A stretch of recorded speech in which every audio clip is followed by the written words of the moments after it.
Hi friends, welcome back to my channel. ಹೇಗಿದ್ದೀರಾ? ಎಲ್ಲರೂ ಚೆನ್ನಾಗಿದ್ದೀರಾ? ನಾನು ಸಹ ತುಂಬಾನೇ ಚೆನ್ನಾಗಿದ್ದೀನಿ. ನಾನು ಇವತ್ತು ನಿಮಗೆ ಸೂಪರ್ ಆಗಿರುವಂತ ಒಂದು ಒಳ್ಳೆಯ ಹೋಮ್ ರೆಮಿಡಿಯನ್ನ ಹೇಳ್ಕೊಡ್ತಾ ಇದ್ದೀನಿ. ಯಾವುದಕ್ಕೆ ಅಂತ ಹೇಳಿದ್ರೆ, ಇವಾಗ ಥಂಡಿಯಿಂದ ಸ್ಟಾರ್ಟ್ ಆಗುತ್ತೆ ನೋಡಿ ಒಣಕೆಮ್ಮು. ಆ ಒಣಕೆಮ್ಮಿಗೆ ಒಂದೇ ಒಂದು ಪದಾರ್ಥವನ್ನ ಯೂಸ್ ಮಾಡಿಕೊಂಡು ನಿಮ್ಮ ಒಣಕೆಮ್ಮನ್ನ ಕಂಪ್ಲೀಟ್ ಆಗಿ ಕಡಿಮೆ ಮಾಡ್ಕೊಂಡು ಬಿಡ್ಬೋದು. ಅಂತಹ ಒಂದು ಸೂಪರ್ ಆಗಿರುವಂತ ಒಂದು ಹೋಮ್ ರೆಮಿಡಿಯನ್ನ ಹೇಳ್ಕೊಡ್ತಾ ಇದ್ದೀನಿ. ಸೊ ಈ ಹೋಮ್ ರೆಮಿಡಿ ಸಾಮಾನ್ಯವಾಗಿ ಇದನ್ನ ಮಾಡ್ಕೊಳ್ಳೋದಕ್ಕೆ ಮನೆಯಲ್ಲಿ ಎಲ್ಲರ ಮನೆಯಲ್ಲೂ ಸಿಗುವಂತ ಒಂದು ವಸ್ತುವನ್ನ ಯೂಸ್ ಮಾಡಿಕೊಂಡು ನಾವು ಈ ರೆಮಿಡಿಯನ್ನ ಮಾಡೋದು ಇವತ್ತು. ಸಾಮಾನ್ಯವಾಗಿ ಈ ಒಣ ಕೆಮ್ಮು ಸ್ಟಾರ್ಟ್ ಆದ್ರೆ ಇಷ್ಟು ಪ್ರಾಬ್ಲಮ್ ಆಗುತ್ತಲ್ವಾ, ಯಾರ ಹತ್ರ ಮಾತಾಡಕ್ಕಾಗಲ್ಲ, ಮಾತಾಡಿದ್ರೆ ಜಾಸ್ತಿ ಕೆಮ್ಮು ಬರುತ್ತೆ. ಎಕ್ಸ್ಪೆಷಲಿ ರಾತ್ರಿ ಮಲ್ಕೊಂಡಿರುವಾಗ, ಇನ್ನೇನೊಂದು 1 ಗಂಟೆ ಆಗಿದೆ, 2 ಗಂಟೆ ಆಗಿದೆ, ಬೆಳಗಿನ ಜಾವ ಅನ್ಬೇಕಾದ್ರೆ ಕೆಮ್ಮು ಸ್ಟಾರ್ಟ್ ಆಗತ್ತೆ. ನಿದ್ದೆ ಫಸ್ಟ್ ಆಫ್ ಆಲ್ ಇರೋದಿಲ್ಲ, ಅದ್ರ ಮಧ್ಯದಲ್ಲಿ ಕೆಮ್ಮಿ ಕೆಮ್ಮಿ ಕೆಮ್ಮಿ ಈ ಹೊಟ್ಟೆ ಭಾಗ ಆಗಿರ್ಬೋದು, ಎದೆ ಭಾಗ ಆಗಿರ್ಬೋದು, ಎಷ್ಟು ನೋವಾಗ್ತಾ ಇರತ್ತಲ್ವಾ. ಸೊ ಅದೆಲ್ಲದಕ್ಕೂ ಇದೊಂದು ರೆಮಿಡಿಯನ್ನ ನೀವು ಮಾಡ್ಕೊಂಡ್ರಿ ಅಂತ ಹೇಳಿದ್ರೆ 100% ನಿಮ್ಮ ಕೆಮ್ಮು ಕಡಿಮೆ ಆಗತ್ತೆ. ಇದೊಂದು ತುಂಬಾ ಒಳ್ಳೆಯ ರೆಮಿಡಿ ಅಂತಾನೆ ಹೇಳ್ಬೋದು. ಅನಾದಿ ಕಾಲದಿಂದನೂ ನಡ್ಕೊಂಡು ಬಂದಿರುವಂತಹ ರೆಮಿಡಿಗಳನ್ನ ನಾನು ತೋರಿಸ್ತೀನಿ. ಅಂಡ್ ನಾನು ತುಂಬಾ ಜನದ ಹತ್ರ ವಿಷಯಗಳನ್ನ ಸಂಗ್ರಹಿಸ್ಬಿಟ್ಟು ನಿಮಗೆ ನಾನು ಈ ರೆಮಿಡಿಗಳನ್ನ ಮಾಡ್ಬಿಟ್ಟು ತೋರಿಸ್ತೀನಿ. ನಾನು ಯಾವುದೇ ರೀತಿಯ ಫೇಕ್ ಆಗ್ಲಿ ಅಥವಾ ಸುಮ್ಮನೆ ಏನೋ ಒಂದು ತೋರಿಸ್ಬೇಕು ಅಂತ ಹೇಳಿ ನಾನು ವಿಡಿಯೋನ ಮಾಡ್ತಾ ಇಲ್ಲ. ನಾನು ಬೇರೆಯವ್ರ ಹತ್ರ, ನಮ್ಮ ಅಮ್ಮನ ಹತ್ರ, ಎಲ್ಲರ ಹತ್ರನೂ ಕೇಳಿ ಕೇಳಿ ಕೇಳಿ ವಿಷಯಗಳನ್ನ ಸಂಗ್ರಹಣೆ ಮಾಡ್ಬಿಟ್ಟು ಅದರಿಂದ ಯಾರಿಗಾದ್ರೂ ಕ್ಯೂರ್ ಆಗಿದೆಯಾ, ಅದು ನಿಜನಾ ಅಂತ ಹೇಳಿ ಎಲ್ಲ ನೋಡ್ಬಿಟ್ಟು ನಾನು ನಿಮಗೆ ವಿಡಿಯೋದಲ್ಲಿ ತಿಳಿಸ್ಕೊಡ್ತಾ ಇದ್ದೀನಿ. ಸೊ ಅದಕ್ಕೋಸ್ಕರ ಆದಷ್ಟು ನನ್ನ ವಿಡಿಯೋಸ್ ಅನ್ನ ಎಲ್ರಿಗೂ ಶೇರ್ ಮಾಡೋದಕ್ಕೆ ಟ್ರೈ ಮಾಡಿ.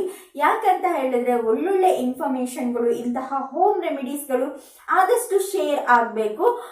ತುಂಬಾ ಜನ ಏನ್ ಮಾಡ್ತಾರೆ ಅಂತ ಹೇಳಿದ್ರೆ, ಏನಾದ್ರೂ ಒಂದು ಸಣ್ಣದೇನೋ ಒಂದು ಸ್ಟಾರ್ಟ್ ಆಯ್ತು ಅಂತ ಹೇಳಿದ್ರು ಡಾಕ್ಟರ್ನ ಕನ್ಸಲ್ಟ್ ಮಾಡ್ಬಿಡ್ತಾರೆ. ಸೊ ಡಾಕ್ಟರ್ ಮೆಡಿಸಿನ್ ಯಥೇಚ್ಛವಾಗಿ ನಮ್ಮ ಬಾಡಿಗೆ ಹೋದಾಗ ನಮ್ಮ ಬಾಡಿಯ ಪರಿಸ್ಥಿತಿ ಏನಾಗಬೇಕು, ನಮ್ಮ ಇಮ್ಯೂನ್ ಸಿಸ್ಟಮ್ ಏನಾಗಬೇಕು. ಸೊ ಆದಷ್ಟು ಹೋಮ್ ರೆಮಿಡೀಸ್ಗಳನ್ನ ಮಾಡ್ಕೊಂಡ್ಬಿಟ್ಟು ಅದ್ರಲ್ಲಿ ಏನಾದ್ರೂ ನಿಮಗೆ ಕ್ಯೂರ್ ಆಗಿಲ್ಲ ಅಂದ್ರೆ ನೀವು ಡಾಕ್ಟರ್ ಹತ್ರ ಹೋಗೋದನ್ನ ಸೆಕೆಂಡ್ ಸ್ಟೆಪ್ ಆಗಿ ಇಟ್ಕೊಳ್ಳಿ, ಫಸ್ಟ್ ಸ್ಟೆಪ್ ಆಗಿ ಇಟ್ಕೊಳ್ಬೇಡಿ ಯಾವುದೇ ಕಾರಣಕ್ಕೂ. ಅಂಡ್ ನಾನಿದು ಹೇಳ್ತಾ ಇರೋದು ನನ್ನ ನಮ್ಮ ಅಜ್ಜ, ನಮ್ಮ ಅಜ್ಜಿ, ನಮ್ಮಮ್ಮ ಅವರೆಲ್ಲ ಇದಾರಲ್ವಾ, ಅವರೆಲ್ಲ ಏನ್ ಡಾಕ್ಟರ್ ಹತ್ರ ಹೋಗೋದೇ ಇಲ್ಲ, ಮನೆಯಲ್ಲೇ ಈ ತರದ್ ಮಾಡ್ಕೊಂಡು ಕಡಿಮೆ ಮಾಡ್ಕೊಂಡ್ ಬಿಡ್ತಾರೆ. ಸೊ ಅದಕ್ಕೋಸ್ಕರ ಆದಷ್ಟು ಆ ತರ ನಡ್ಕೊಂಡ್ ಬಂದ್ರೆ ನಿಮ್ಮ ಬಾಡಿನೂ ಚೆನ್ನಾಗಿರತ್ತೆ, ಹೆಲ್ತ್ ತುಂಬಾ ಚೆನ್ನಾಗಿರತ್ತೆ. ಸೊ ಅದಕ್ಕೋಸ್ಕರ ಜಾಸ್ತಿ ಮನೆ ಮದ್ದಿಗೆ ಮತ್ತೆ ಆಯುರ್ವೇದಿಕ್ಕಿಗೆ ಜಾಸ್ತಿ ಒತ್ತು ಕೊಡಿ. ಇನ್ನೊಂದೇನು ಅಂತ ಹೇಳಿದ್ರೆ, ನನ್ನ ಚಾನಲ್ಗೆ ಯಾರ್ಯಾರು ಸಬ್ಸ್ಕ್ರೈಬ್ ಮಾಡ್ಕೊಂಡಿಲ್ಲ ಪ್ಲೀಸ್ ಸಬ್ಸ್ಕ್ರೈಬ್ ಮಾಡ್ಕೊಳ್ಳಿ. ನಾನಿನ್ನೂ ನಿಮಗೆ ಜಾಂಡಿಸ್ಗಾಗಿರ್ಬೋದು, ಕಿಡ್ನಿ ಸ್ಟೋನ್ಗಾಗಿರ್ಬೋದು, ಇಂತಹ ಒಂದು ಕಾಯಿಲೆಗಳಿಗೆ ಇನ್ನೇನು ಆಪರೇಷನ್ ಆಗಬೇಕು ಇಲ್ಲ ಪಥ್ಯ ಮಾಡಬೇಕು, ಈ ತರದ್ದೆಲ್ಲ ಕ್ರಿಟಿಕಲ್ ಸಿಚುವೇಶನ್ ಅಲ್ಲಿ ಇರುವಂತಹ ಕಾಯಿಲೆಗಳಿಗೆ ನಾನು ಹೋಮ್ ರೆಮಿಡೀಸ್ಗಳನ್ನ ಹೇಳ್ಕೊಡ್ತೀನಿ ನನ್ನ ಮುಂದಿನ ದಿನಗಳಲ್ಲಿ. ಸೊ ಅದಕ್ಕೋಸ್ಕರ ನಾನು ಯಾವುದೇ ವಿಡಿಯೋಸ್ಗಳನ್ನು ಅಪ್ಲೋಡ್ ಮಾಡಿದ ತಕ್ಷಣ ನಿಮಗೆ ಸಿಗ್ಬೇಕು ಅಂತ ಹೇಳಿದ್ರೆ ನನ್ನ ಚಾನಲ್ಗೆ ನೀವು ಸಬ್ಸ್ಕ್ರೈಬ್ ಮಾಡ್ಕೊಳ್ಬೇಕು, ಪಕ್ಕದಲ್ಲಿರುವಂತಹ ಬೆಲ್ ಐಕಾನ್ ಅನ್ನ ಪ್ರೆಸ್ ಮಾಡಬೇಕು. ಅದ್ರ ಜೊತೆಗೆ ಹೋಮ್ ರೆಮಿಡೀಸ್ಗಳು ಸಾಮಾನ್ಯವಾಗಿ ಎಲ್ರಿಗೂ ಇಷ್ಟ ಆಗೇ ಆಗತ್ತಲ್ವಾ. ಪ್ಲೀಸ್ ಒಂದು ಲೈಕ್ ಕೊಡಿ. ನೀವು ಲೈಕ್ ಕೊಡೋದ್ರಿಂದ ನನಗೆ ಇನ್ನು ಒಳ್ಳೊಳ್ಳೆ ವಿಡಿಯೋಸ್ಗಳನ್ನ ಮಾಡಬೇಕು ಅಂತ ಹೇಳಿ ಒಂದು ಎನ್ಕರೇಜ್ಮೆಂಟ್ ಸಿಕ್ದಂಗಾಗತ್ತೆ. ಪ್ಲೀಸ್ ಒಂದು ಲೈಕ್ ಕೊಡಿ. ಬನ್ನಿ ವಿಡಿಯೋನ ಸ್ಟಾರ್ಟ್ ಮಾಡೋಣ. ನಾನಿಲ್ಲಿ ಯೂಸ್ ಮಾಡ್ತಾ ಇರೋದು ಬೆಳ್ಳುಳ್ಳಿ, ಸಿಪ್ಪೆ ತೆಗೆದಿಟ್ಟುಕೊಂಡಿರುವಂತಹ ಬೆಳ್ಳುಳ್ಳಿಯನ್ನು ತಗೊಳ್ಳಿ. ನಾನೊಂದು 5 ಬೆಳ್ಳುಳ್ಳಿಯನ್ನು ತೊಗೊಂಡಿದ್ದೀನಿ ಇಲ್ಲಿ. ಈ ಬೆಳ್ಳುಳ್ಳಿಯನ್ನು ನೀವೇನು ಮಾಡಬೇಕು ಅಂತ ಹೇಳಿದ್ರೆ, ಒಂದು ಕಬ್ಬಿಣದ ಹಂಚನ್ನು ತಗೊಳ್ಳಿ. ಕಬ್ಬಿಣದ ಹಂಚು ಇಲ್ಲ ಅನ್ನುವಂಥವ್ರು ಮನೆಯಲ್ಲಿ ಯಾವುದಾದ್ರೂ ಪಾತ್ರೆಯನ್ನು ಯೂಸ್ ಮಾಡ್ಕೊಳ್ಬೋದು, ಬಟ್ ಕಬ್ಬಿಣದ ಹಂಚನ್ನು ತೊಗೊಂಡ್ರೆ ತುಂಬಾ ಒಳ್ಳೆಯದು. ಈ ಕಬ್ಬಿಣದ ಹಂಚನ್ನು ಗ್ಯಾಸ್ ಮೇಲೆ ಇಟ್ಕೊಂಡು ಬಿಸಿ ಮಾಡ್ಕೊಳ್ಳಿ. ಬಿಸಿ ಮಾಡ್ಕೊಂಡು ಆದ ನಂತರ ಈ ಸಿಪ್ಪೆ ಸುಲಿದಿಟ್ಕೊಂಡಿರುವಂತಹ ಬೆಳ್ಳುಳ್ಳಿಯನ್ನು ಅದಕ್ಕೆ ಹಾಕಿ.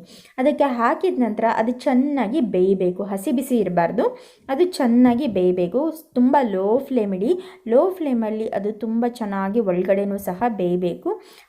ಸ್ವಲ್ಪ ಕಪ್ಪಾಗುತ್ತೆ ನೋಡಿ, ಅಲ್ಲಿವರೆಗೂ ನೀವು ಇದನ್ನು ಬೇಯಿಸ್ಕೊಳ್ಬೇಕು. ನಾನಿವಾಗ 2 ಸೈಡು ಕ್ಲೀನಾಗಿ ಬೇಯಿಸ್ಕೊತಾ ಇದ್ದೀನಿ. ಕ್ಲೀನಾಗಿ ಅದನ್ನ ತಿರುವಾಕೊಂಡು ಪೂರ್ತಿ ಕಡೆನೂ ಎಲ್ಲ ಕಡೆನೂ ಅದು ಬೇಯಬೇಕಾಗಿರುತ್ತೆ. ಆ್ಯಂಡ್ ಇನ್ನೊಂದೇನು ಅಂತ ಹೇಳಿದ್ರೆ, ಸಿಪ್ಪೆ ಇರುವಂತಹ ಬೆಳ್ಳುಳ್ಳಿಯನ್ನು ಆದಷ್ಟು ಅವಾಯ್ಡ್ ಮಾಡಿ. ಯಾಕಂತ ಹೇಳಿದ್ರೆ ಬೆಳ್ಳುಳ್ಳಿ ಸಿಪ್ಪೆ ನಮ್ಮ ಡೈಜೆಸ್ಟಿವ್ ಸಿಸ್ಟಮ್ಗೆ ಅದನ್ನು ಡೈಜೆಷನ್ ಮಾಡೋದಕ್ಕೆ ಕಷ್ಟ ಆಗುತ್ತೆ ಅಂತ ಹೇಳ್ತಾರೆ, ಬಟ್ ಇನ್ನೂ ಅದು ಕ್ಲಿಯರಾಗಿ ಗೊತ್ತಿಲ್ಲ. ಬಟ್ ಅದಕ್ಕೋಸ್ಕರ ನೀವು ಆದಷ್ಟು ಬೆಳ್ಳುಳ್ಳಿ ಸಿಪ್ಪೆಯನ್ನು ಮತ್ತು ಟೊಮ್ಯಾಟೊ ಹಣ್ಣಿನ ಹಸಿ ಟೊಮ್ಯಾಟೊ ಸಿಪ್ಪೆಯನ್ನು ಎಲ್ಲ ಅವಾಯ್ಡ್ ಮಾಡೋದು ತುಂಬಾ ಒಳ್ಳೆಯದು. ನೋಡಿ, ಇದನ್ನು ನಾನು ಎರಡೂ ಸೈಡು ಕ್ಲೀನಾಗಿ ಬೇಯಿಸ್ಕೊತಾ ಇದ್ದೀನಿ. ಇದು ಒಂದು ಕಡೆ ಇವಾಗ ಬೇಯ್ತಾ ಬಂದಿದೆ, ಸ್ವಲ್ಪ ಕಪ್ಪಾಗಿದೆ, ನಿಮಗೆ ಕಾಣಿಸ್ತಾ ಇರ್ಬೋದು. ನಿಮ್ಮ ಮನೆಯಲ್ಲಿ ದೋಸೆ ಹಂಚೆಲ್ಲ ಇರುತ್ತಲ್ವ, ಅದೇ ಹಂಚನ್ನು ಇಟ್ಕೊಂಡ್ರೆ ಆಗುತ್ತೆ ಇದನ್ನು ಮಾಡ್ಕೊಳ್ಳೋದಕ್ಕೆ. ನೋಡಿ, ಇದು ಇವಾಗ ಎಷ್ಟು ಚೆನ್ನಾಗಿ ಬೇಯ್ತಾ ಬಂದಿದೆ ಅಲ್ವಾ. ಇದು ಕಲರ್ ಸಹ ಚೇಂಜ್ ಆಗುತ್ತೆ, ಒಂಥರ ಯೆಲ್ಲೋಯಿಶ್ ಕಲರ್ಗೆ ಟರ್ನ್ ಆಗುತ್ತೆ ಅದು ಕಂಪ್ಲೀಟಾಗಿ ಬೆಂದಾಗ. ನೀವು ಈ ರೀತಿ ಬೇಯಿಸಿರುವಂತಹ ಬೆಳ್ಳುಳ್ಳಿಯನ್ನು ತಿಂದಾಗ ನಿಮ್ಮ ಬಾಡಿನಲ್ಲಿ ಏನು ಕಫ ಗಟ್ಟಿಯಾಗಿರತ್ತೆ ಆ ಕಫ ನೀರಾಗುತ್ತೆ, ಅದು ಕರಗೋದಿಕ್ ಸ್ಟಾರ್ಟ್ ಆಗತ್ತೆ. ಅದು ಕರಗ್ದಾಗ ನಿಮಗೆ ಸ್ಟಾರ್ಟ್ ಆಗಿರುವಂತಹ ಥಂಡಿಯಿಂದ ಸ್ಟಾರ್ಟ್ ಆಗಿರುವಂತಹ ಕೆಮ್ಮು ಕಂಟ್ರೋಲಿಗೆ ಬರುತ್ತೆ. ನೋಡಿದ್ರಲ್ಲ ಫ್ರೆಂಡ್ಸ್, ಬರೀ ಒಂದು ಬೆಳ್ಳುಳ್ಳಿಯನ್ನ ಯೂಸ್ ಮಾಡಿಕೊಂಡು ಹೇಗೆ ನಿಮ್ಮ ಕೆಮ್ಮನ್ನ ಕಡಿಮೆ ಮಾಡ್ಕೊಳ್ಬೇಕು ಅಂತ ಹೇಳಿ ಇವತ್ತಿನ ನನ್ನ ವಿಡಿಯೋದಲ್ಲಿ ನಾನು ನಿಮಗೆ ತೋರಿಸಿದ್ದೀನಿ. ಇದು ತುಂಬಾನೇ ವರ್ಕಿಂಗ್ ರೆಮಿಡಿ ಅಂತಾನೆ ನಾನು ಹೇಳ್ತೀನಿ.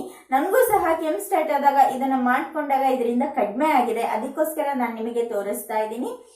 ಸೊ ಐ ಹೋಪ್ ನನ್ನ ಇವತ್ತಿನ ವಿಡಿಯೋ ನಿಮಗೆ ಇಷ್ಟ ಆಯ್ತು ಅಂತ ಅನ್ಕೊಂಡಿದ್ದೀನಿ. Thank you for watching. Bye friends.